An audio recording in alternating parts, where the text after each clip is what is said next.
aí, galera, beleza?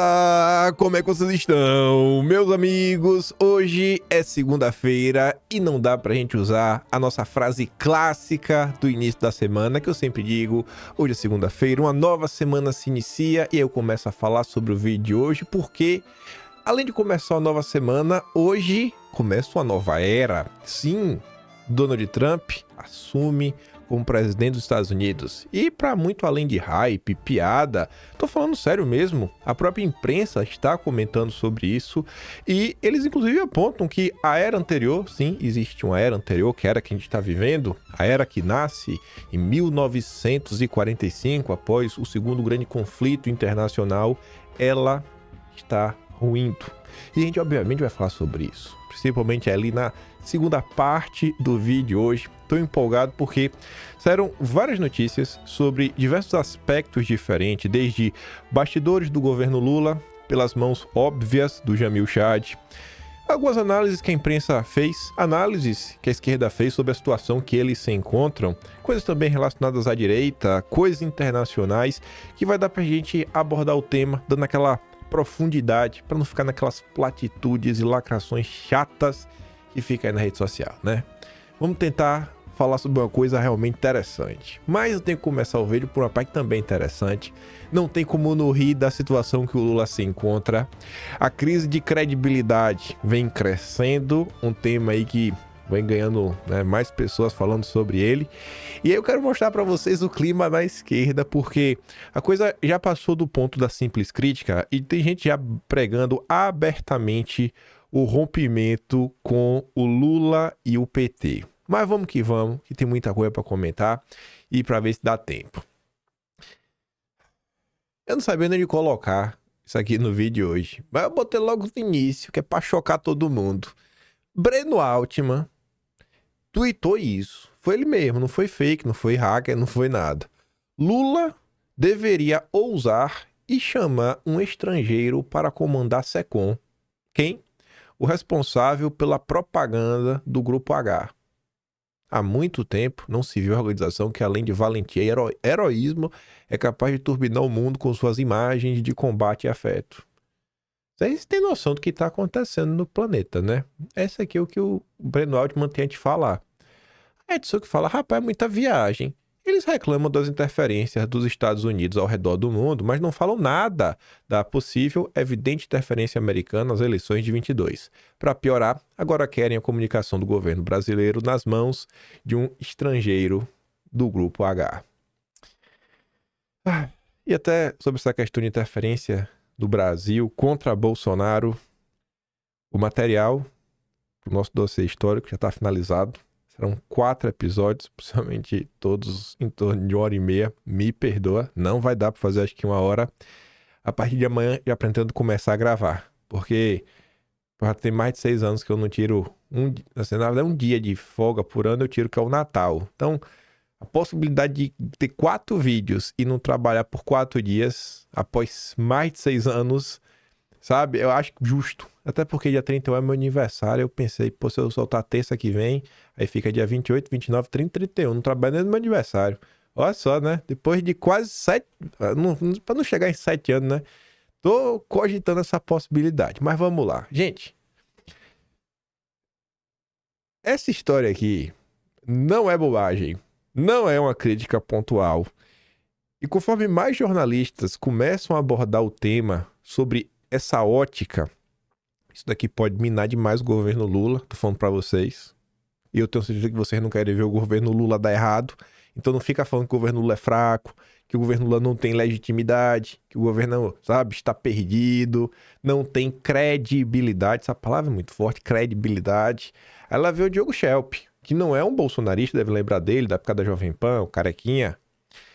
Como identificar um governo fraco como o de Lula 3. E o pior é que ele foi bem objetivo mesmo, com itens assim concretos, 5 itens.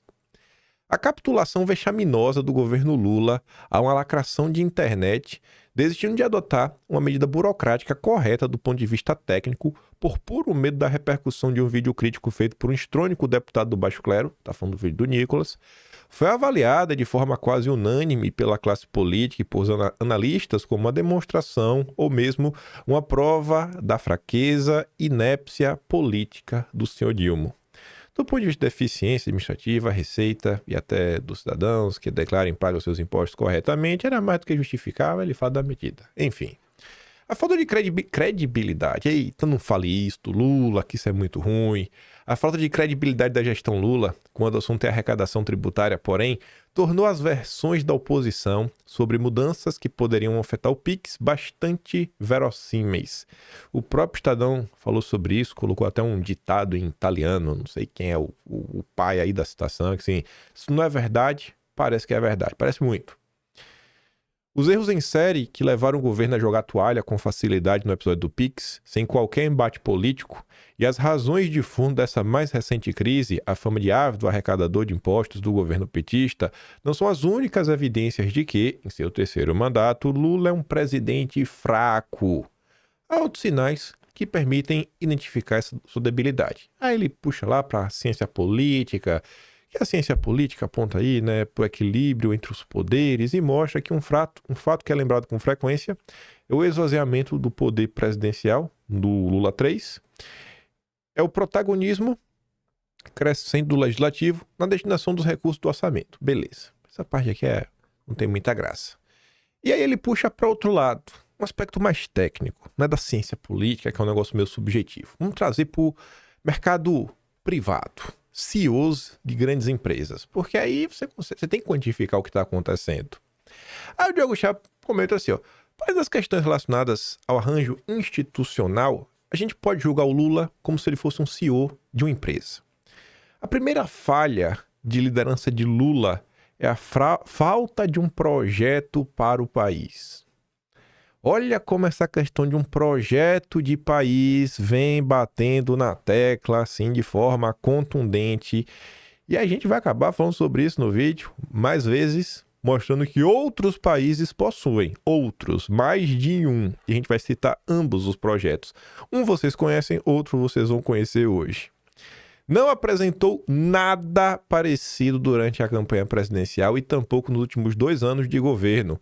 Ele diz que quer reduzir a pobreza, gerar empregos e proteger a democracia. Mas isso não é um projeto de país. Isso é feijão com arroz que qualquer governo deveria servir aos cidadãos. O segundo motivo pelo qual Lula falha como líder é o fato de ele acreditar que as supostas glórias do passado o tornam indispensável para os desafios do presente e do futuro. O bom líder apresenta resultados em vez de ficar tentando justificar sua liderança por aquilo que fez ou desfez anos atrás. Isso daqui serve de alerta para a direita também, porque a direita vai voltar. Gente, não é para te agradar, a direita vai voltar. A situação pro outro tá cada vez mais impossível mesmo com o apoio da Globo, com aquele jeitinho camarada que vocês conhecem, ainda mais porque não acho que vai ter nenhum apelo internacional pro Lula se reeleger. Então, e aí? O que é que a direita vai apresentar? Vai vir só com o discurso do que fez no passado? Não custa nada, vem com um discurso mais forte, porque além de vencer a presidência da República, porque essa daí, eu acho que só de ser opositor ao Lula, o cara que tiver contra o Lula leva. Eu acho que a gente tá nesse ponto. For cachorro caramelo ou cachorro caramelo. Já estamos nesse ponto. Mas para além de vencer a presidência da República, temos Senado, Câmara Federal, câmaras estaduais e governos. Então, se vem com um projeto forte, um discurso forte, a gente pode sair da campanha, além do presidente, que para mim também está martelo batido, com a bancada maior de senadores, de deputados federais e estaduais e, quem sabe, também mais governadores pelo país. Terceiro aspecto da fragilidade do Lula é a sua arrogância. Líderes eficientes têm consciência de que não sabem de tudo, admitem erros e estão em constante aprendizado. Eles crescem junto com suas empreitadas. Já as pessoas em funções de liderança, fadadas ao fracasso, costumam acreditar que o poder gira em função delas próprias. Sem querer passar muito pano, até porque na época bastante noticiado, não faltavam temas que Bolsonaro não tinha a resposta e ele não inventava, não saía pela tangente. Eu falava, cara, eu não sei, peraí, Pegava o telefone, entrava em contato com o ministro, às vezes passava por repórter. Isso já aconteceu ao vivo, no podcast. Perguntou pro Ministro da Saúde, tem como responder isso daqui? E vida que segue. Não é querendo passar pano, só para relembrar fato que já aconteceu, né? Para mostrar que, pelo menos nesse aspecto, Lula e Bolsonaro são completamente diferentes. Eles agem e tomam decisões como se a medida do sucesso estivesse atrelada ao seu destino individual, não ao que irá acontecer com a organização ou com o país que elas comandam. A não ser que estejamos falando de um ditador, um regime personalista, esse é um dos ingredientes principais de uma liderança fraca. Lula tem como objetivo de governo obter um quarto mandato ou eleger um poste. Crescimento econômico, redução da pobreza, são para o Lula um meio para atingir esse objetivo, não um fim em si mesmo. Porque se o caminho para se eleger for o Brasil ficar mais pobre, ele vai fazer. Esse é o caminho para se eleger, para ter apoio das elites nacionais, para fazer uma campanha pesada em todos os meios de comunicação, então estamos ficando mais pobres. Essa é a preocupação do Lula. Tanto é assim que ele toma decisões de olho nos índices de aprovação popular e colocou seu marqueteiro eleitoral para comandar a comunicação do governo. O quarto sinal de um líder fraco aparece quando sua perspectiva de poder se dissolve na mesma proporção em que ele reluta em abrir caminho para o substituto. As dúvidas sobre a saúde de Lula, especialmente após o acidente, alimentam as suspeitas em Brasília de que sua carreira presidencial está perto do fim. E ele nunca estimulou de fato o protagonismo de outras lideranças políticas dentro do seu partido. O quinto e último indício, para minha prova cabal que o Lula é um governo fraco, é a falta de coragem para defender com convicção suas posições e suas políticas, desde que estejam alinhadas com um projeto de país elaborado com racionalidade e transparência de propósitos. O Lula não tem nenhum projeto, então também não tem o que defender. Essa coragem faltou a Lula no episódio do Pix, e tem faltado também em retrocessos da chamada pauta de costumes que vem avançando no Congresso sem resistência do governo, refugiando-se na própria inércia e falta de visão política mesmo quando as taxas de popularidade se tornam desconfortáveis. Lula, em seu terceiro mandato, é um presidente vacilante, desbotado, fraco. Aí você começa a ver os reflexos disso. Nova classe trabalhadora não está satisfeita com o governo Lula. É um fenômeno de classes, diz cientista político André Singer. Ele já foi porta-voz. Ele foi porta-voz do primeiro mandato do Lula, tentando falar algumas verdades para ver se o Lula escuta. E por quê? Porque o Lula não tem nada para oferecer. Gente, essa nova classe trabalhadora é a turma que está no aplicativo, são os informais desse mundo moderno, onde ele já tem alguns aplicativos para ajudar. Até a manicure hoje em dia não é a manicure do passado. Ela está muito mais profissionalizada em termos técnicos, em termos de aparato. Tem umas unhas de silicone que a mulher faz que eu falo, minha nossa, cheio de equipamento, cheio de balangandã, que você vê, ó, a coisa não é a mesma do passado. E aí? Qual é o plano do Lula para baratear a aquisição desses equipamentos? Para ela poder fazer uma unha bem feita. Para ter uma motinha lá, a bizinha dela, para botar no bagageiro lá. Os equipamentos dela para ir para um lado e para o outro. Cadê? O que é que se discute aí de melhoria de trabalho para essa turma? Para aumentar os salários, melhorar as condições de trabalho. Não tem nenhuma proposta. É um governo que assim, entregou o Brasil ao relento. Vai Brasil, vai pro buraco aí que ninguém tá nem aí. A gente só tá preocupado com os companheiros e com os campeões nacionais. Aí, essa nota aqui do Lauro Jardim é um retrato dessa situação, da preocupação do governo. Haddad pede reconhecimento a Faria Lima. Haddad não quer o reconhecimento da classe trabalhadora. Haddad não liga. Haddad é um elitista. Haddad conversa quase todos os dias com a Faria Lima. Normal, é normal demais. Tem que acalmar o mercado, rotina básica do mês da fazenda. Nesses papos presenciais ou por celular, Haddad costuma repetir uma frase padrão. Você tem que reconhecer o que está sendo feito. Será que ele está fazendo isso pro Dedé? Dedé, reconheça, Dedé. Na verdade, o mercado até reconhece, mas acha pouco. Diz um desses interlocutores do ministro, Haddad pegou o barco com 30 furos no casco, tampou 20 e o resto. E o resto ele está tentando tampar. Aqui é um grande exemplo. Você acha que uma medida como essa, a gente comentou ontem, ela vai fazer com que a classe trabalhadora fique mais contente com o governo Lula, desacelerar a economia? Haddad sinaliza harmonia com o Banco Central e não se opõe a desacelerar a economia. Não, vamos desacelerar. O PT não consegue apresentar nenhuma outra solução para controlar a inflação, a não ser aumentar ainda mais a taxa de juros, tornar tudo mais caro para as pessoas comuns e entregar dinheiro para os rentistas. É só isso que o PT consegue apresentar. Essa é a solução do Banco Central independente que o Lula tem agora, todos os 9 indicados. Comando do Copom, fora o comando do CMN, né? Que agora é 100%. Nem voto divergente vai ter mais, porque o CMN, Conselho Monetário Nacional, que até poderia ter demitido o Campos Neto, também pode mudar a meta de inflação. E aí o governo não precisa fazer um arrocho tão grande na questão dos juros. Antigamente tinha o Haddad, Simone Tebet e Roberto Campos Neto. Agora só Roberto Campos Neto tem um Galípolo. Então não tem desculpa. Não tem desculpa. E aí, o gostoso disso tudo é porque além da pressão da direita, a pressão que o governo está recebendo da esquerda só faz aumentar. Só faz aumentar. Um governo que não tem apoio de sua própria militância, não tem, obviamente, a oposição não existe, né? Porque é oposição, senão o nome não era oposição, era outra coisa, era base. Que a imprensa está começando a criticar. Gente, não é aumentando, não é jogando palavra ao vento. O PT, em termos de apoio, só tem a Globo. Tem um poder que ajuda o PT? Muito? Tem. Mas não vai trazer o voto.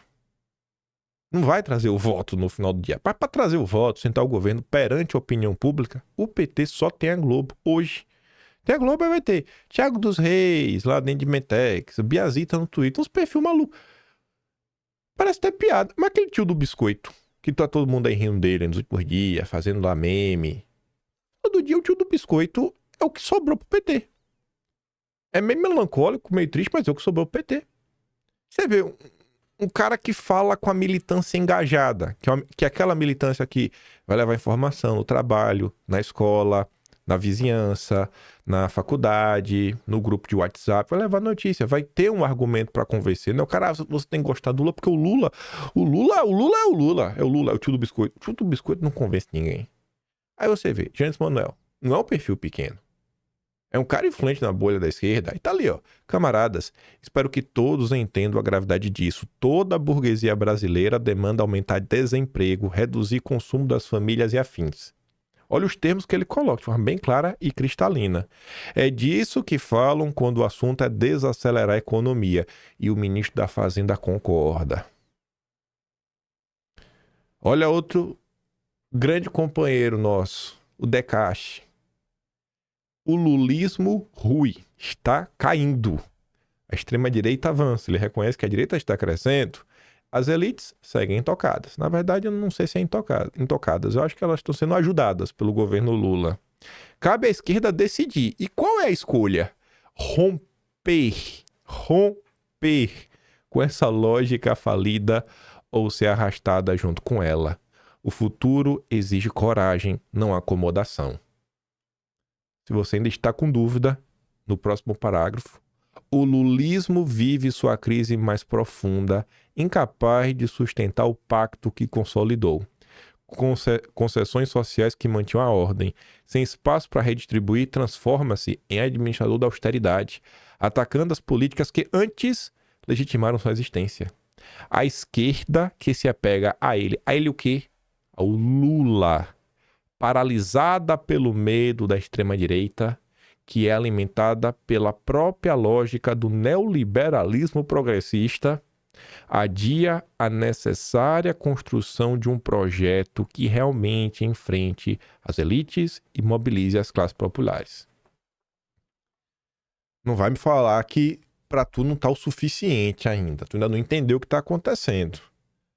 Não me diz que o Decache vai ter que ir pro Twitter postar uma foto com a hashtag Fora Lula e convocar manifestação pro impeachment pra tu não perceber que a coisa já tá num ponto de um rompimento, assim, já rompeu.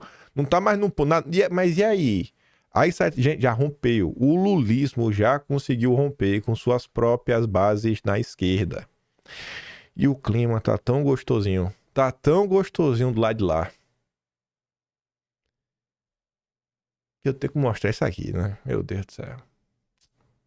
Gente, Nosso maior aliado. Ai, eu não tô aguentando mais isso daqui.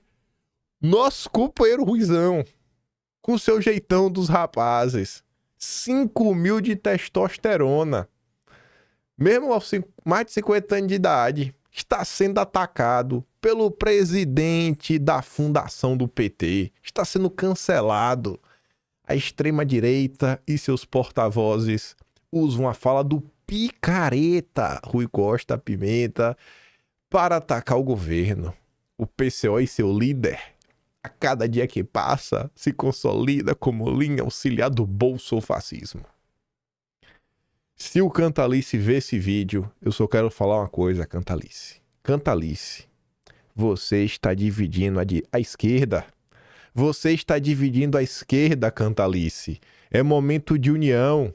O inimigo do meu inimigo é meu amigo, Cantalice. Resolvam no privado. Lula precisa de vocês. Vocês já viram a direita brigar entre si? Vocês já viram a direita brigar em público, Cantalice? Resolvam no privado. Tem que ser irônico, né? Pra ver se o pessoal entende. E depois até a gente me pergunta, mas por que você compartilha o Ruizão? Porque o Ruizão está certo. Porque ele é nosso aliado. Ai, o Cantalice está dividindo a esquerda. Estou muito chateado. E o primeiro tweet que a Tsuki fez, quando ela fala da interferência, né, no Brasil. Pera aí. Quem sabe faz ao vivo, né? Quem sabe faz ao vivo. Cadê? Eu já sei exatamente o mês. Sei até o tema. Agentes Ford. Sabe lá aquela história de interferência no Brasil? Se liga aqui. Interferência no Brasil, né? Contra Bolsonaro. Cadê? Oh. Abril de 2023. É janeiro de 2024. 2024, janeiro. Pronto.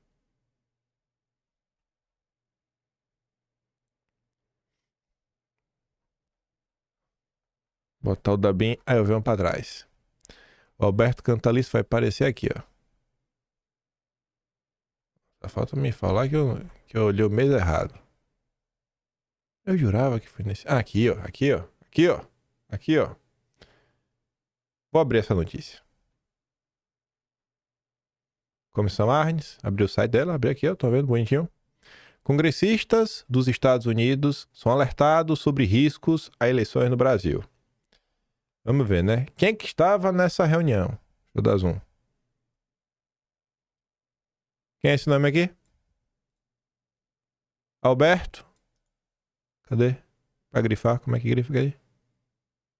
Tem como grifar, não? Não tem como grifar. Olha aqui, ó. Não tem como grifar? Não tem como grifar. Alberto Cantalice. Aquelas reuniões que teve lá, né? Com a turminha Democracia, que foi crescendo, para o apoio do amigo Biden. Lá estava Alberto Cantalice, sabotando a soberania nacional, pedindo intervenção americana contra Bolsonaro.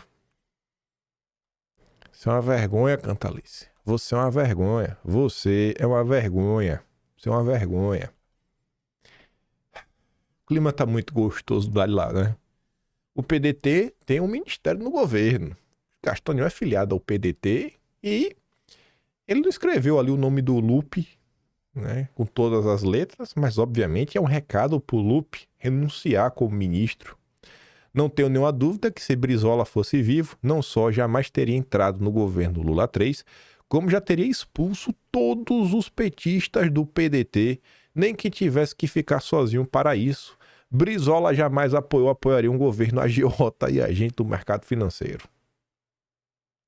Aí ele diz, né? No Brasil, o Partido Liberal é conservador. Eu concordo, né? É o PL.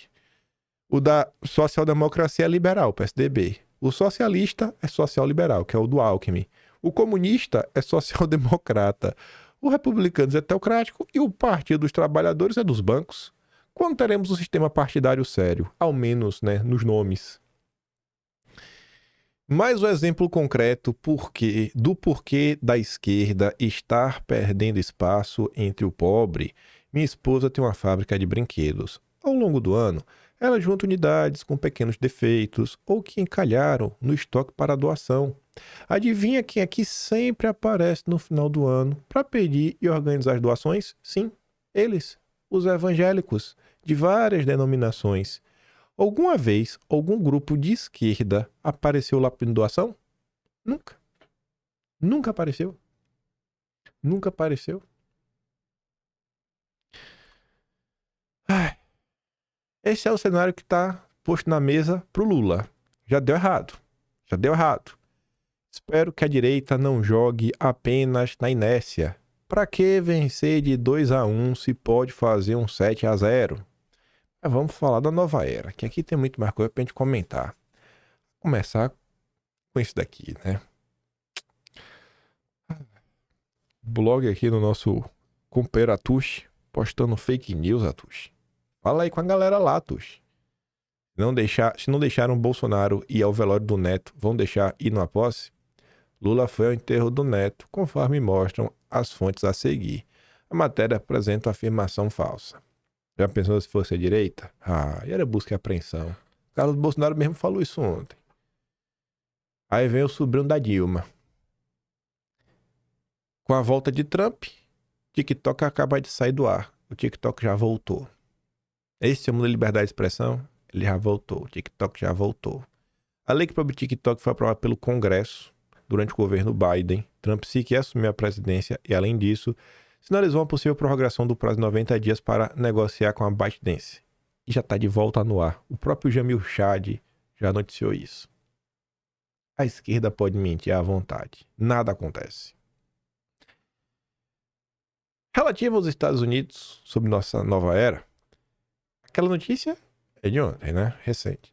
De ontem. A de baixo é de 2022. Mas por que eu trouxe ambas? Aqui é o que eu digo pra a galera da direita. Vocês têm que conhecer os jornalistas pelo nome.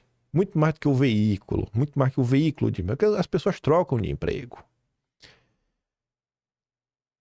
Essa matéria do Estadão, assinada pelo Eduardo Barreto, coloca a seguinte manchete. Foragido. Alan dos Santos aparece perto de Eduardo Bolsonaro nos Estados Unidos. E a galera, obviamente, caiu, né, em cima lá do tweet do Estadão, que pontuou isso daí, falou um absurdo, Alan não é um foragido. É um exilado. E aí explica a diferença, o Alan tirou uma onda, não sei, eu vi lá no Twitter, não sei se ele depois gravou um vídeo, etc.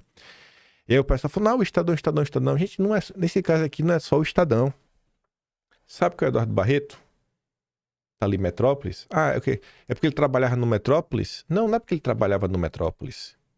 Eduardo Barreto é membro, era, né? Porque o chefe dele foi demitido. Ele trabalhava para o Guilherme Amado. Não é uma matéria qualquer do Estadão. É uma matéria do discípulo do Guilherme Amado. Então você percebe que essas notas que perseguem pessoas, essas notas que têm como intuito a pura perseguição, vêm das mesmas mãos que todo mundo já conhece bem pertinho. Ele saiu do Guilherme Amado, mas o Guilherme Amado não saiu dele. Que inclusive fica provado, né? Porque ele era, né, funcionário do Guilherme Amado lá no Metrópolis. Esse é o jornalista Eduardo Barreto, que agora tá lá, debaixo da alçada da Rosiane Kennedy, na coluna do Estadão, para dar os bastidores da política. Quando for pegar uma nota como dessa, tem que aloprar, e aloprar direito. Perguntar, ei, Rosiane Kennedy, virou o que agora? Filiada do Guilherme Amado? Quer ser a nova Guilherme Amado? Vai começar a perseguir as pessoas agora de graça? E começar a pontuar.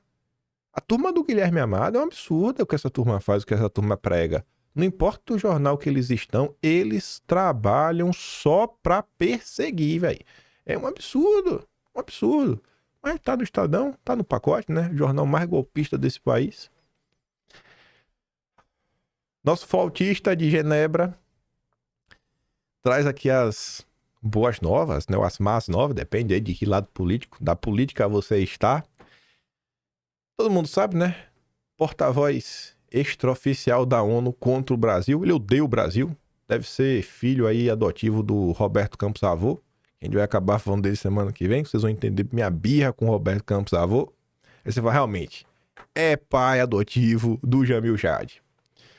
Trump articula a construção de nova ordem e coloca mundo em tensão máxima. Eita, nova era petista. Nos corredores do prédio da ONU em Nova York, o semblante de funcionários e diplomatas não esconde atenção. Quando eu falo que o Jamil é o porta-voz extraoficial da ONU contra o Brasil, gente, isso parece piada, mas não é. O cara só dá a opinião do que a ONU acha dos temas. Contra o Brasil, o que tem que fazer, o que tem que deixar de fazer. É o tempo todo isso. Se ele tá falando isso, é porque ele realmente foi lá. O Jamil mora em Genebra. Você pega ali a nota dele, vai ter nota que vai estar colunista do UOL em Genebra, colunista do UOL em Nova York. Ele foi para Nova York porque tem a posse e foi lá receber suas novas ordens. Esse cara aqui, ele não escreve o que está na cabeça dele, mas pode ter a mais pura certeza. Mais pura certeza. Todos sabem que a partir de segunda tudo vai ser diferente. Trump assume a presidência americana mais forte do que nunca, preparado para implementar a transformação proposta por movimentos ultraconservadores e grupos de extrema-direita. Nova era. Sua equipe avalia que a atual ordem mundial, estabelecida em 45, com base... Olha que parágrafo safadinho. Com base nos interesses americanos, tornou-se uma ameaça à segurança nacional. O objetivo é desmantelá-la e construir uma nova estrutura que restabeleça a hegemonia dos Estados Unidos. Como é que uma ordem, com base nos interesses dos americanos, pode ser ruim para os próprios americanos? Então talvez essa ordem não seja os interesses dos americanos, mas talvez o interesse de uma parcela pequena de pessoas. Talvez o que o pessoal chama aí de deep state, né? O estado profundo. A direita adora usar o termo globalista. A esquerda gosta de falar dos imperialistas. E tá aí. É isso que está acontecendo. Nos organismos internacionais, já abalados por uma crise de legitimidade, prevalece a incerteza sobre quem sobreviverá e quais projetos serão enterrados. Um plano estratégico de 900 páginas delineia as prioridades internas e externas do novo governo. No centro está a redução de qualquer dependência em relação à China, vista como o maior desafio existencial dos Estados Unidos. Para isso, é crucial encerrar outras batalhas, como no Oriente Médio, na Ucrânia, e concentrar esforços na competição com Pequim.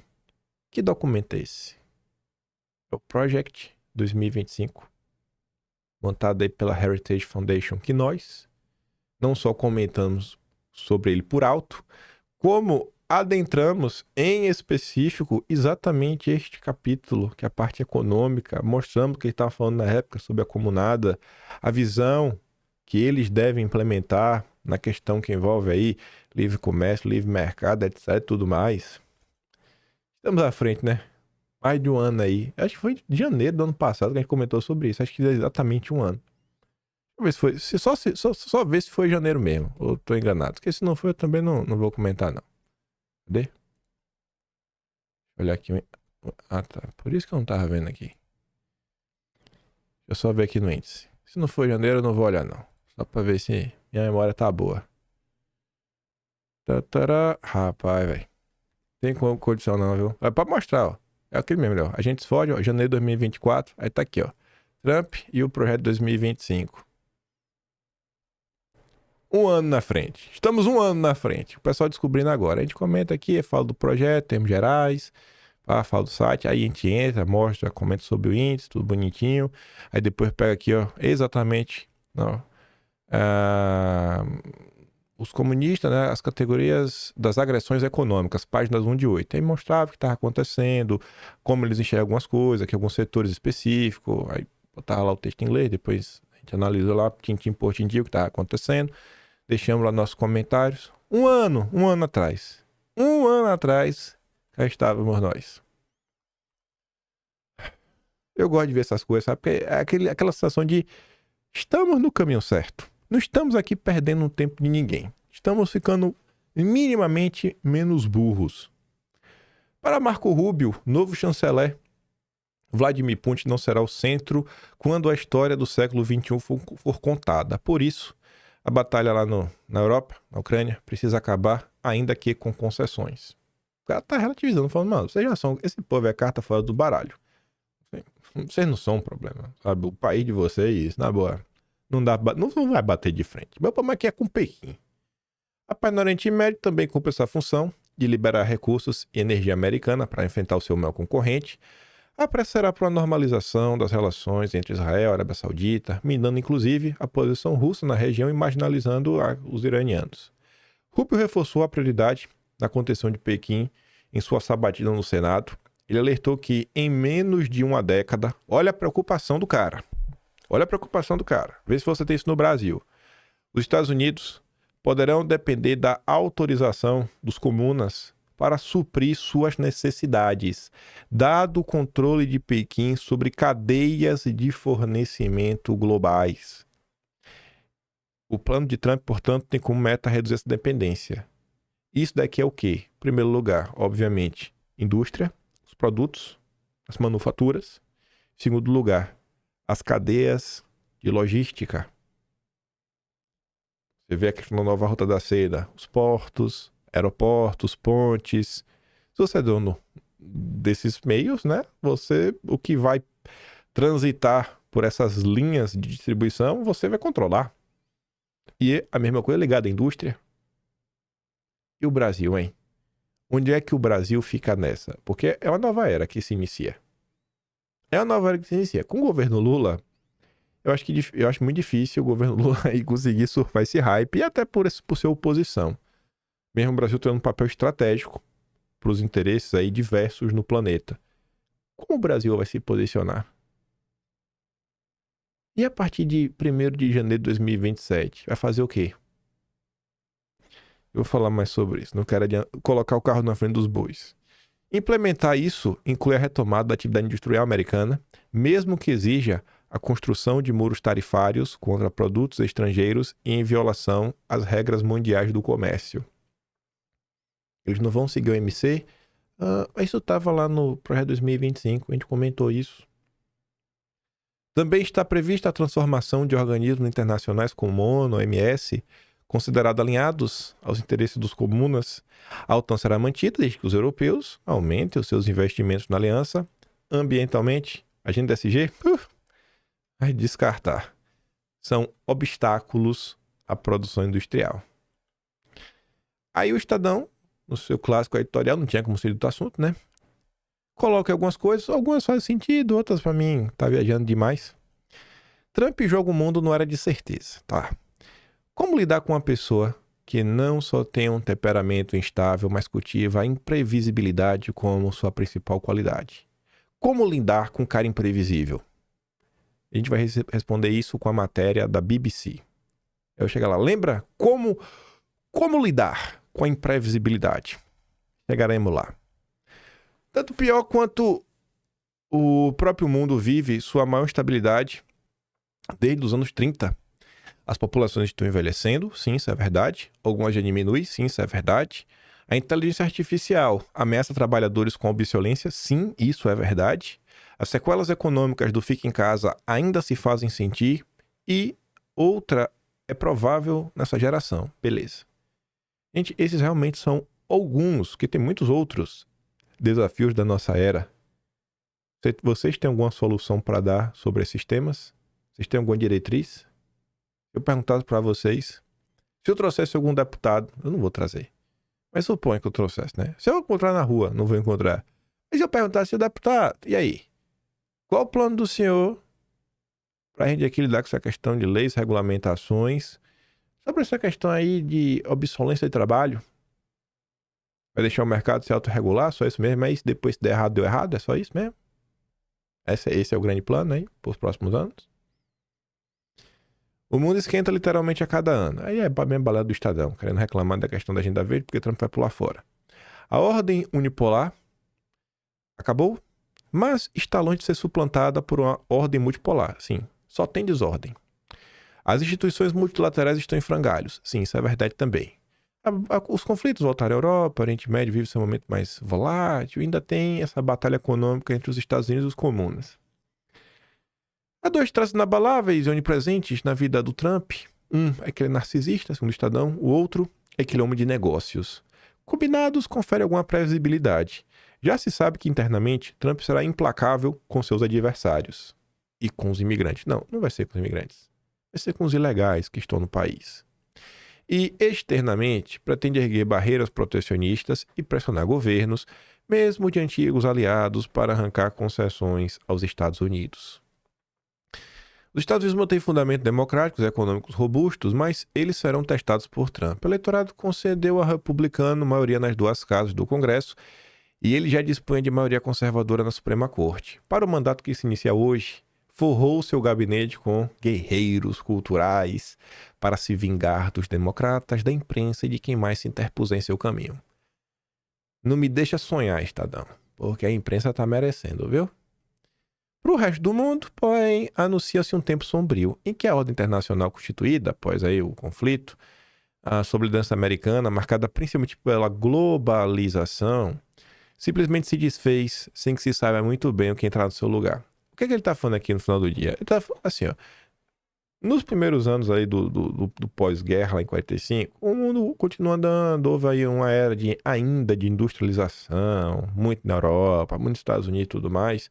Mas quando você vai chegando ali próximo dos anos 80, com o processo de globalização, que é questão basicamente do consenso de Washington, um consenso de, não, vamos aqui desregulamentar, na verdade não é desregulamentar o mercado. A palavra é ruim. O pessoal fala muito sobre isso. O que o pessoal realmente fez foi o seguinte: tira o governo e entrega o setor para os oligopólios daquele setor. Então, por exemplo, você pega o mercado financeiro. O governo sai da equação e as autarquias ali, junto com alguns órgãos e a própria Bolsa, que a Bolsa é um ente privado, eles se autorregulam. Então, eles mesmos se impõem suas próprias regras. E aí a galera fez isso porque eles acharam que estava tudo dominado, tudo nosso, nada deles. Somos os donos do mundo, somos os globalistas. Só que o negócio não deu muito certo. No primeiro momento, ganharam muito dinheiro, criaram mais oligopólios, mais poder. Essas empresas multinacionais começaram a se espalhar pelo mundo, às vezes tendo mais poder que alguns governos, né, ditando aí vários tipos de regra, botando muito dinheiro no bolso das mesmas pessoas de sempre, porque essas grandes empresas, grandes conglomerados, quando você vai vendo no final do dia, a BlackRock tem 5, 10% de todas, determinado outro grupo tem assim, 10% de outra, Vanguard, State Grid, aí você fala, pô, são as mesmas pessoas. Então, essas empresas, na verdade, são dos mesmos donos. Muito estranho, né? E acabam por impor regras de cima para baixo para a sociedade. E a turma viu que isso está errado. Porque começou a trazer um processo de desindustrialização para a Europa, para os Estados Unidos, para a América Latina.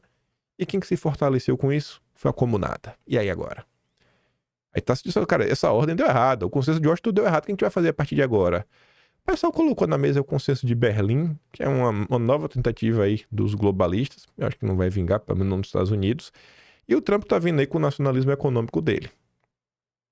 Tentando olhar para trás, como os Estados Unidos nasceu, até a própria Foreign Affairs, que é uma revista de prestígio, diz, né? De volta ao consenso hamiltoniano. Acabou aquela hora sabe?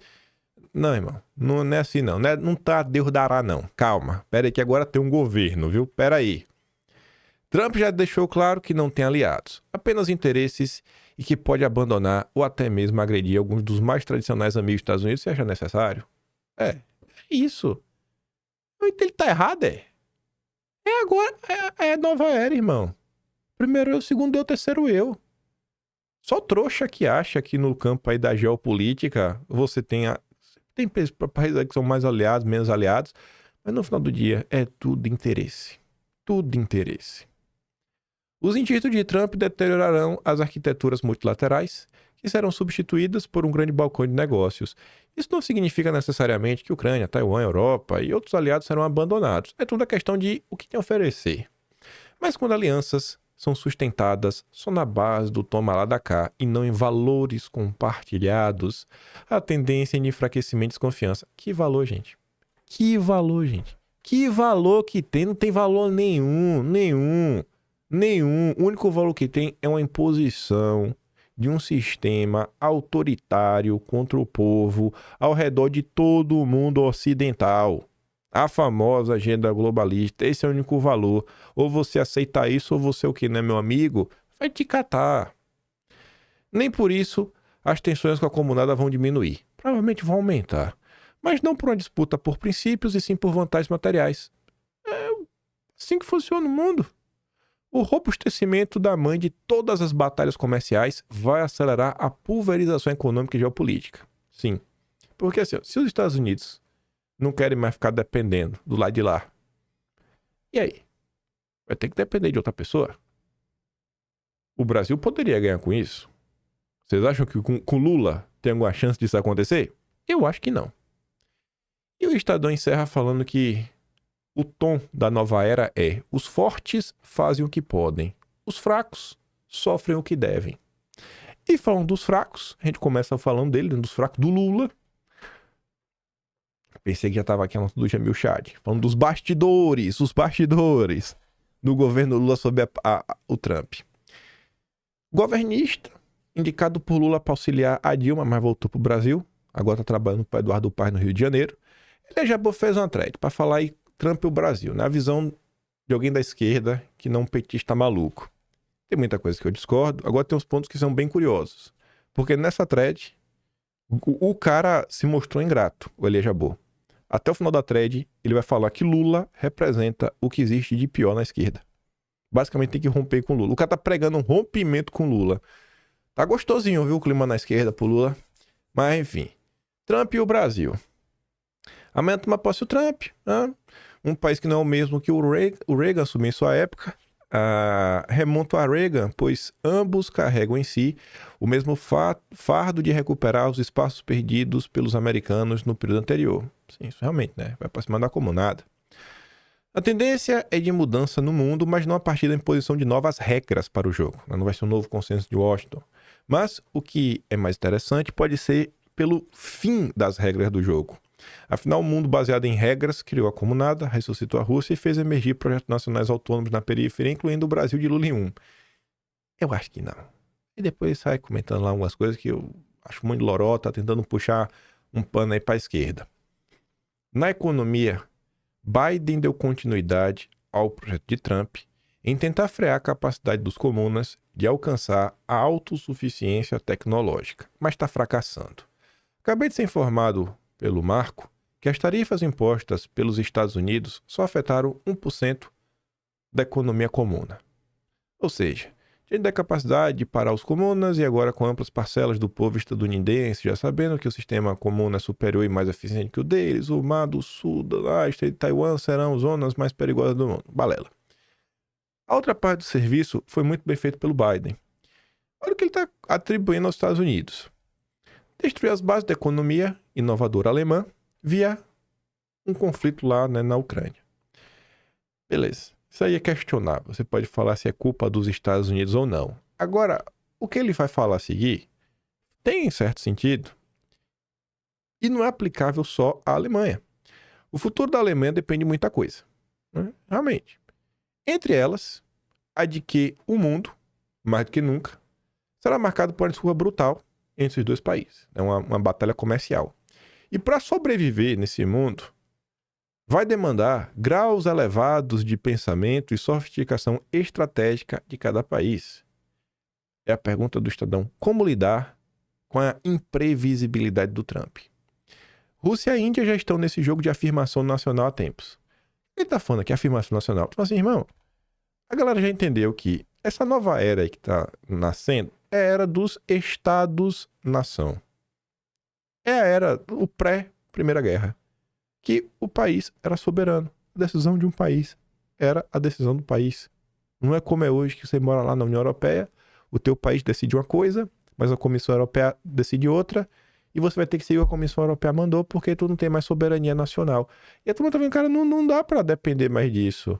É a era que você não pode ficar dependendo economicamente, inteiramente de outros países, que alguns setores estratégicos, por mais que os liberais acham que isso não existe, você tem que ter soberania, tem que ter controle naquele setor. Você não pode relegar isso para o setor. Não adianta, vai dar errado. Você será triturado nessa era que está nascendo.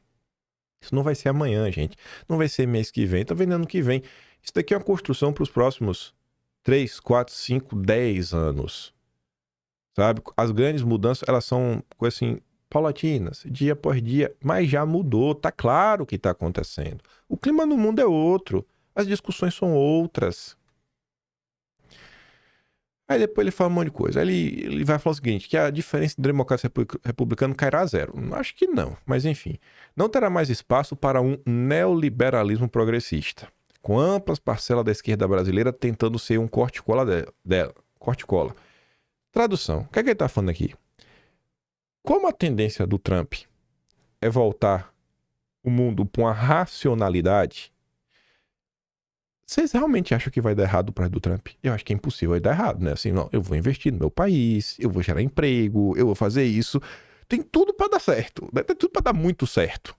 Então, num cenário onde as coisas estão dando certo, tu acha que uma esquerda que vai vir para a TV e falar, não, temos que poder pintar o cabelo de azul, temos que contratar alguém porque o cabelo é roxo, temos que defender o meu corpo, minhas regras. Tu acha que esse discurso vai ganhar algum tipo de apelo? É isso que ele está falando. Não tem mais espaço para isso. Que seria aí o progressista. E a parte liberal? A parte liberal é esse papo maluco. E vamos... Não... O Bill Gates vai resolver tudo. Não sei o quê. Não, não vai, cara. Não vai, não vai. Tem que ter um pensamento soberano, um pensamento de nação, amplo. Essa era já foi pro saco. Ninguém mais tem paciência. Ele tá falando isso, tá falando, não. E é o governo que o governo Lula faz? Não tem mais espaço. Lula é o vassalo do Biden. Essa esquerda aí, né, que tá no Brasil, não vai pra lugar nenhum. Sobreviverá quem tiver mais clareza de projeto e interesse nacional. Aí se conta o problema da América Latina e do Brasil. É, como foi dito, Lula não tem um projeto. Lula não tem um projeto. O Brasil chegou ao momento onde não existe espaço para equilibrismos. E o Itamaraty, pautado pelos valores atlantistas da década de 90, seria esse valor, basicamente, lê atlantista como globalista. É um termo que eles usam. Década de 90 era a turma do FHC, né? Turma dos Laffer. Não tem espaço para o globalismo do FHC. Ou se afirma um projeto nacional de desenvolvimento em nosso país, ou sucumbiremos às forças internacionais, extrema-direita. E olha o que ele disse. Olha o termo que ele utiliza. Bolsonaristas de sapatênis, tipo Zema.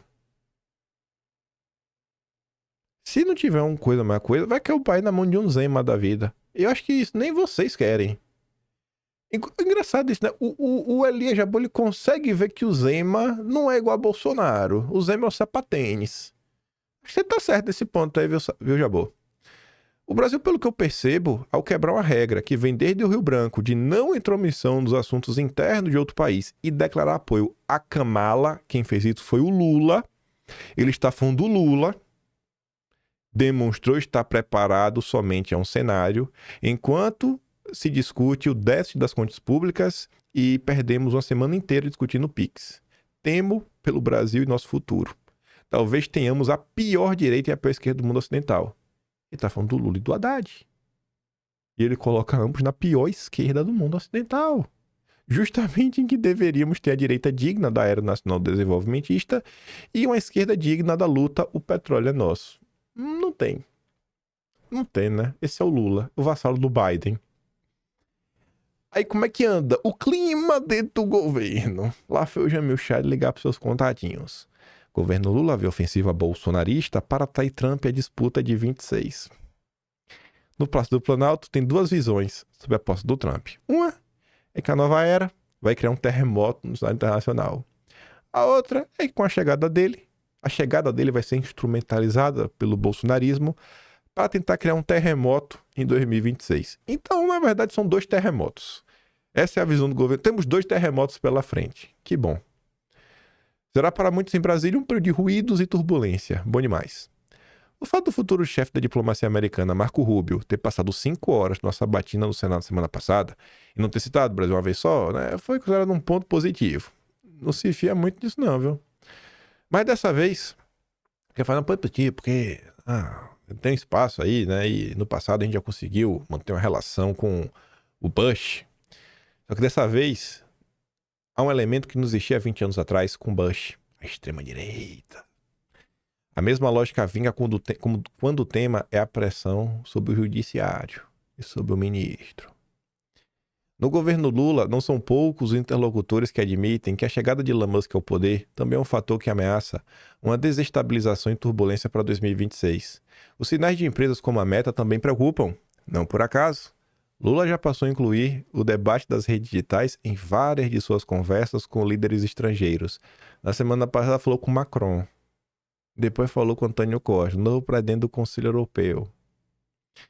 No plano doméstico e internacional, outro cenário do governo Lula é a eventual estratégia de Trump, aliada com o bolsonarismo, para sabotar a COP30. Vão sabotar? Não façam isso com Lula. Trump pode anunciar a retirada do Brasil do Acordo de Paris, que já enfraquece a COP30. Uma vez mais, o desafio é a existência de uma tradução doméstica para a operação de Trump para o final de 2025. A extrema-direita planeja realizar uma cúpula paralela na Amazônia, possivelmente em Manaus, para reunir os principais líderes ultraconservadores. Ai, que clima gostoso que tá no ar. Ah, meu Deus do céu. 2025 vai ser... Obviamente vai ter os baixos, né? Sempre tem notícia ruim. Se você é de direita, você está acostumado a notícias ruins. Mas até o momento tá gostosinho, viu? Eita, que início de ano gostosinho. Aí, vamos lá. Falei lá atrás que a gente ia responder a pergunta do Estadão: como lidar com a imprevisibilidade do mundo da era Trump, a nova era. A outra aqui é muito boa. O ambicioso plano do México para se tornar uma das 10 maiores economias do mundo. Quando a Lia Jabor fala que o Lula é a pior esquerda que existe no mundo, ele tá certo. Porque o México não me venha me convencer que a Sheinbaum é de direita. De direita ela não é, aquela mulher é de esquerda. Só que independente da posição política dela, gente, assim, independente mesmo, e a gente começa ali no início do texto, né, o Diogo Schelp falando: e aí, Lula, cadê teu projeto? Olha essa nota. O anúncio veio justamente em um momento de grande incerteza para o México, com a posse do Trump, que vai ocorrer na segunda-feira. Foi uma semana antes da mudança de poder em Washington que altos funcionários do governo e os principais diretores empresariais do país se reuniram na segunda-feira, na Cidade do México, para ouvir os objetivos e estratégias apresentadas pela própria presidente em uma cerimônia especial. Então, ela mesmo foi lá: eu vou apresentar. É a cara do governo.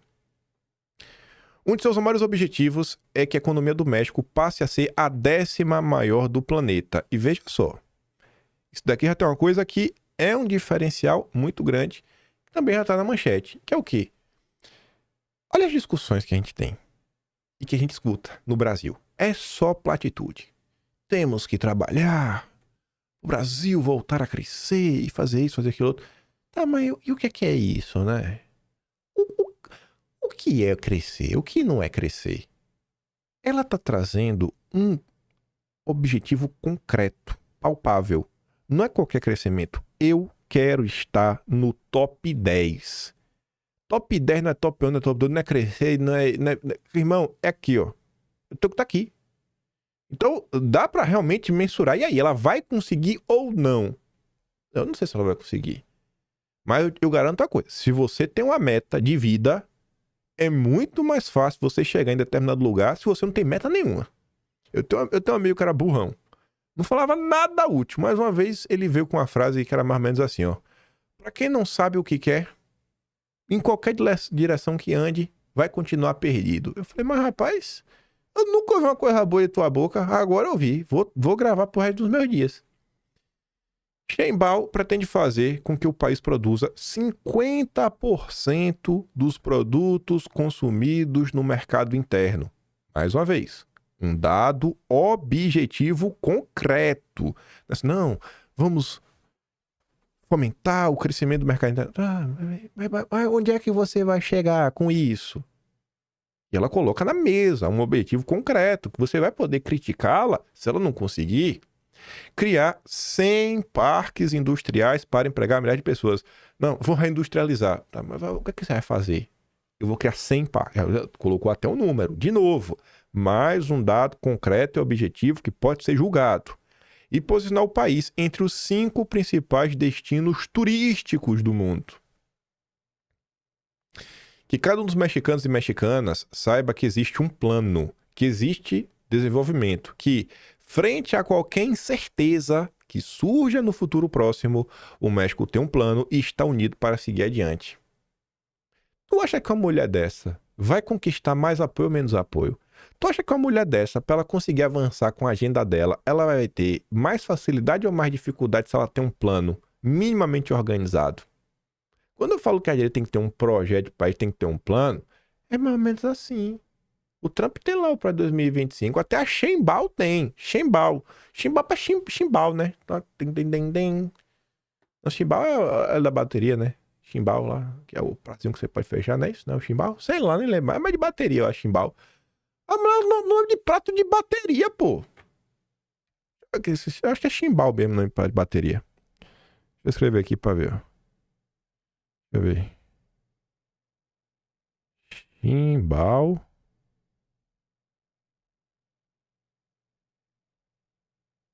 É aqui mesmo, ó. Tô falando pra vocês. É prato de bateria. A mulher tem nome de prato de bateria, pô. Prato de bateria. E tem um plano. Um prato de bateria tem um plano. O secretário de Economia, Marcelo Ebrard, definiu o projeto como um mapa de navegação do México para a nova era que iremos enfrentar. Existem incertezas no futuro imediato, mas estamos coesos e temos um rumo nacional que nos permitirá seguir adiante. E até questionar aí o Trump. Aí ela falou, cara, se o Trump vir, a gente vai adaptar esse plano. E os Estados Unidos, eu acho que dificilmente vão querer, sabe, ser inimigos do México, até porque, cara, o México tem como principal parceiro econômico os Estados Unidos. E se o Trump quer não ter um problema com essa questão imigratória, se o México vai bem, por que alguém vai migrar do México para os Estados Unidos se o México tá bacana? O país tá bacana, tem dinheiro, minha vida tá boa, eu vou ficar por aqui. É um problema a menos pro próprio Estados Unidos. O México tem que dar certo mesmo. O plano traz objetivos e formas claras de Meu Deus, que inveja. Pelo menos na sua apresentação. Mas outros observam a falta de voz e reconhecimento do setor sindical. Não ouviu os trabalhadores e os sindicatos. Não ouviram a CUT. Tá aqui, ó. As metas. Com prazo, ainda tem prazo. Pode realmente ser cobrada, viu? Se a 10ª economia do mundo, investimentos de mais de 25% do PIB, o governo e o setor privado devem atingir 30% de investimento em relação ao PIB até 2030. Então, assim, temos que investir. Como assim investir? Quantifique isso, tá, Léo? Vamos quantificar 30% do PIB. É um número realmente sim, invejável. 1,5 milhão de empregos especializados. Não é? Ai, o Lula, desemprego, né? Não, o Brasil não tem gente nenhuma desempregado. É o cara tá recebendo Bolsa Família e não é mais desempregado. Olha só, ele recebe Bolsa Família, ele não procura emprego. Se ele não procura emprego, ele não é desempregado. Ah, meu Deus. Olha a discussão. No Brasil, é a Miriam Leitão te convencendo que se a pessoa não procura emprego, não é desempregado. E lá fora, o México, 1,5 milhão de empregos. Da mulher que tem nome de prato de bateria. Aumentar a fabricação do México, 50% dos produtos consumidos no país devem ser fabricados no México em setores estratégicos, como tecido, calçado e móvel. Até tecido, até roupa lá é estratégico. No Brasil, eu vejo gente da direita, eu até gosto dele, sempre falo sobre infraestrutura. O cara tá falando que não existe setor estratégico.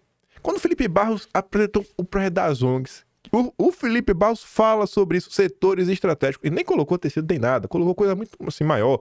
Energia, águas, questões nucleares, enfim. Esse negócio assim que é realmente bem sensível. O povo já chorou. 15% dos produtos mundiais fabricados no México. Compras do governo de fornecedores locais. Isso aqui eu acho que era o básico do básico, né? O governo vai fazer compra, para não ser que o produto não tenha no país, vai comprar de outro país. Tem que ajudar a economia local, isso mesmo, né? Fazer economia, para ajudar o mercado nacional. Querem produzir questões imunológicas, né? Da saúde aí no próprio país. 1 ano de trâmite para investir. Reduzir de 2,5 anos para 1 ano o período de trâmite de novos negócios no país, reduzindo as exigências em 50%. Tradução: desburocratização. formar 150 mil técnicos a cada ano. Por ano. Quando foi a última vez que tu ouviu uma discussão envolvendo formação de técnicos, construção de campos do Senai? Quando foi a última vez que tu ouviu falar sobre isso? A mulher tem o nome de prato de bateria e o Brasil tem Lula. Financiar 30% de pequenas e médias empresas. Não, aí, rapaz, tá tudo errado. No Brasil, financiamento só para campeão nacional. No Brasil se fala de campeão nacional. Lá, pequenas e médias empresas. Top 5 turismo do mundo. Chimbal também apresentou a lista de 15 data-chaves imediatas para a implementação das novas ações entre janeiro e abril deste ano. Para esse ano já. O México é o principal parceiro comercial dos Estados Unidos e a estratégia de industrialização de Chimbal é manter o país como fornecedor para o grande mercado norte-americano. Mas um dos primeiros destaques do Plano México é voltar a fabricar no país produtos que nas últimas décadas eram trazidos do exterior, em especial da comunada. Aí eu fico maluco. A direita tá aí, nos últimos dias. Tem que tirar o Brasil do BRICS. O cara tá querendo tirar o Brasil dos BRICS. Beleza. Por que não começa do básico, cara? Vamos começar a construir pra gente não precisar comprar de lá. Porque se você compra do outro país, você também tá ajudando, né? Se a questão é romper laços, se a direita, conservador e tudo mais, quer se distanciar dos comunas, então realmente vamos se distanciar, né? Vamos parar de dar dinheiro pra eles. Mas o Brasil não produz nada. Nada. Nada. Ao longo do tempo, o país deixou de produzir o que consumia para importar para os da Ásia. Parece para mim ser um plano abrangente, pois aborda aspectos diferentes como... Olha isso daqui. Olha isso daqui. Porque aí agora eu tô achando que a Chimbal nos assistiu, viu? Tarifas de importação específicas. Sabe o que é isso? Lembra quando a gente discutiu a fundo essa questão das comprinhas internacionais? Que eu falava, cara, você colocar um imposto é ok. O problema é você colocar imposto sobre produtos que o Brasil não produz. Não produz, não faz nenhum sentido. Inclusive eu fiz essa crítica quando um senador de direita subiu lá no palanque para defender o imposto das comprinhas, porque isso é um negócio maluco. Você foi, cara, que pensamento de, sabe, de hamster. Olha o tamanho do cérebro, desse tamanho aqui o cérebro de vocês, ó, desse tamanho aqui, ó, desse tamanho, o tamanho do hamster. Se o Brasil não produz celular, para que vai colocar imposto sobre celular? Celular é ou não uma ferramenta de trabalho? Celular aumenta ou não aumenta a produtividade? Não dá dinamismo ao setor de serviços em especial? Assim, o Brasil, graças a Deus, hoje tem uma fábrica de motores elétricos, a WEG. Mas motores assim, de combustão, que é coisa pequena, o que o Brasil tem? E não tô falando pra construir carro não, gente. Tem muito equipamento que ainda funciona com motor a combustão. Vide aí, carrinho de cortar grama, roçadeira. Jardinagem é uma coisa que acho que é necessário, né? É tipo cabelo. A grama cresce. As árvores também tem que podar.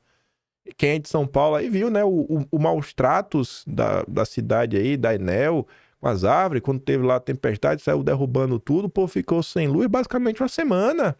Vai colocar imposto nisso pra quê se o Brasil não produz? Então assim, a gente perde oportunidade. Porque investir no Brasil é difícil. Ser empreendedor no Brasil é difícil. Ser um profissional, um meizinho aí que presta serviço, ganha o seu trocado, é difícil. Porque você não tem acesso à ferramenta. Não tem acesso. Podia pensar em tarifas específicas para itens específicos. Aí faria sentido. O Brasil não tem um polo de roupa no Nordeste? Beleza. Então mete 92% em cima de roupa. Vamos ajudar lá mesmo, pessoal do Nordeste. Agora, produto que o Brasil não produz? E que pode aumentar a produtividade nacional? Ah, cara. A mulher com com nome de prato de bateria. Prato de bateria. Um fundo de desenvolvimento para pequenas e médias empresas. Pequenas. No Brasil a gente só vê apoio ao campeão nacional. Estamos pior que o México. O Brasil é pior que o México. Meu Deus, que desespero. Investimento em energia. infraestrutura, logística, construção de polos compactos industriais e pesquisa científica, né? Botei ele de ajuda tudo ligado a essa questão. Aí desburocratização, botei em laranja, ó. Simplificação de trâmites de investimento. A parte fiscal, que facilita o nearshoring, porque relocalização, nova era, essa batalha comercial, você vai começar a mudar os polos de produção, né? Algumas vendas falaram, ih, rapaz, não vou mais querer produzir lá na Comunada. A Comunada não é meu amigo. Olha, o México tem lá uma região que dá pra fazer isso. Opa, então vamos aproveitar, né? Melhor no México é na Comunada, até porque é aqui pertinho. Então vamos criar aqui, vamos ajustar a questão fiscal, mas é ajudar para o país se desenvolver. Qual era o objetivo da reforma fiscal do Lula, que é a reforma tributária? É aumentar a arrecadação. É conversa mole que simplificar e da transparência agora é IVA de 28% com IPVA verde e imposto do pecado. Ai, que inveja do prato de bateria. Aumenta o número de engenheiros, mas o desenvolvimento social é fundamental e precisa acompanhar o plano. Afinal, a mão de obra qualificada e aspectos básicos como morar perto do trabalho são essenciais para o bom desenvolvimento dos pós-industriais. Isso é verdade. Sabe por que isso aqui é verdade? Porque quando o cara mora longe do trabalho e, querendo ou não, o cara que é qualificado, ele não é... É um ser meio diferente no Brasil. Você não acha muita gente bem qualificada. Então, esse cara, às vezes, ele é bem requisitado. Às vezes ele tá numa empresa tipo a Klabin, recebeu uma oferta para trabalhar na Nestlé. Lá em feira rolava isso, na Boticário. Eu tive um colega que fez isso. As empresas começam a te pagar mais. E às vezes o cara acaba escolhendo uma ou outra diante de quanto tempo ele vai passar no ônibus. Pô, ganhar R$1.000, mas eu vou trabalhar 10 mil de minha casa? Tu aí que é trabalhador, cara. Tu que sabe o que é ir pro trabalho todo santo dia, pegar uma hora, que seja de carro, de ônibus. Fala a verdade. A qualidade de vida de morar 10 minutos do trabalho não é o diferencial? Uma coisa que tu faz 30 anos em tua vida. No mínimo 30 anos. Não tô sendo muito bondoso. Ô, gente, é sério. Eu queria muito ver a direita brasileira começar a traçar algo nessa linha. Porque a gente já falou do que os Estados Unidos fez. A gente já mostrou o que Portugal fez. Portugal não conseguiu montar um projeto como todo, mas pelo menos assim, uma diretriz, uma agenda legislativa, o Chega montou. O Nova Direita, né, outro partido de Portugal, que pro Brasil Nova Direita parece isentão, tem um negócio um pouco mais organizado, mas sim traçado os valores, temos mais objetivos, a gente comentou sobre isso. Comentamos sobre o Orbán, aspectos um pouco mais profundos, a parte mais ideológica, a visão de mundo da coisa. Agora a gente tá vendo até o México. Até o México! Até o México tem! Eu não acho que o Lula vai entregar. É impossível entregar isso aqui. Mas a direita lá vai voltar ao poder em 2027. Se eu perguntasse para um deputado nosso, falasse, senhor deputado, qual é o plano do senhor aí para coisa? Não, temos que construir, temos que fomentar. Tá? Sempre temos subjetivos. Quando é que a gente vai sair do subjetivo para trazer o dado concreto? Para conseguir colocar uma meta, para ficar até fácil de cobrar e fazer pressão e conseguir vender o peixe. Eu não tenho capacidade de fazer. Se eu tivesse, eu realmente já tinha feito, sabe? Porque tá lei. Mas eu cobrando porque se o pessoal colocou o nome da urna, é porque eles acham que eles conseguem resolver alguma coisa. Então eu vou cobrar e vou continuar cobrando. Ou pelo menos estimular que exista um debate aí em torno desses assuntos. E só pra terminar, que isso aqui eu acho que define muito bem o que é a direita em determinados momentos, não é sempre. Durante a eleição, né? O que teve de indiretinha pra Bolsonaro, porque lá, Bolsonaro, sei que. Aí porque assim, o pessoal tava comentando que o Trump é intergaláctico, né? O pessoal veio com essa. Aí o pessoal que é intergaláctico vai vir com essa mesmo. Os intergalácticos estavam demais. E aí o pessoal mostrou, né? Trump se trouxe pra perto Robert Kennedy Jr., várias pessoas que eram do Partido Democrata e tudo mais. E aí o pessoal viu que o 1001 coisa, não, mas não é o Trump que encontrou com o cara no meio do caminho, o cara que viu pro lado do Trump, beleza. Aí olha isso aqui. O tio Bill, lá da Microsoft, que ninguém gosta dele, foi encontrar com o Trump. Ele falou que assim, ó, fiquei francamente impressionado com quão bem ele demonstrou muito interesse nas questões que eu levantei. Não é que ele foi lá bater continência pro Trump. Ele foi levar questões e o Trump gostou do que ele levou. E aí? Aí você vê aqui até o Robert Malone, que vocês devem conhecer, lutou muito a questão da obrigatoriedade e outras coisas, sem comentários. Mas de boa, a vida que segue. Aí a Tsuki fala, né? Rapaz, fiquei francamente impressionada. Ah, não, ele botou ali a frase do Bill Gates. Ela fala assim, né? Acho curioso que a maioria das pessoas abrem exceções e são compreensivas com todas as figuras nefastas que estão em contato com Trump. Mas quando é com Bolsonaro, aí é um pega pra capar. Trabalhar para fortalecer o partido, fortalecer o movimento, para devolver a elegibilidade de Bolsonaro, criar um projeto mais coeso, trazer um pouco de politização para as pessoas, explicando como é que funciona um pouco da política dos Trump, tipo, eleição da Câmara, Senado, isso aí ninguém quer fazer. Ninguém quer fazer. Mas na hora de chegar lá e dar uma rasteirinha no Bolsonaro, eita, aí tem a fila da rasteira. A novela começou e nós estamos aqui para acompanhar os desdobramentos, enfim. Fico por aqui hoje. Deixa aquele grande abraço. E como sempre digo, né? E gosto do meu trabalho, ajudar um pouco mais para saber do canal. Tem o Valeu, tem um peito na descrição. E tem um Atlas brasileiro, kimpai.com.br, que tem muita coisa lá, né? Que vem se desdobrando e acontecendo, que a gente normalmente lida com questões um pouco mais concretas da realidade. Já deu pra gente entender o que é concreto, o que é gritaria de internet. E é isso. Aquele grande beijo e abraço, gente. Tamo juntos. Valeu, meus amigos. Fui!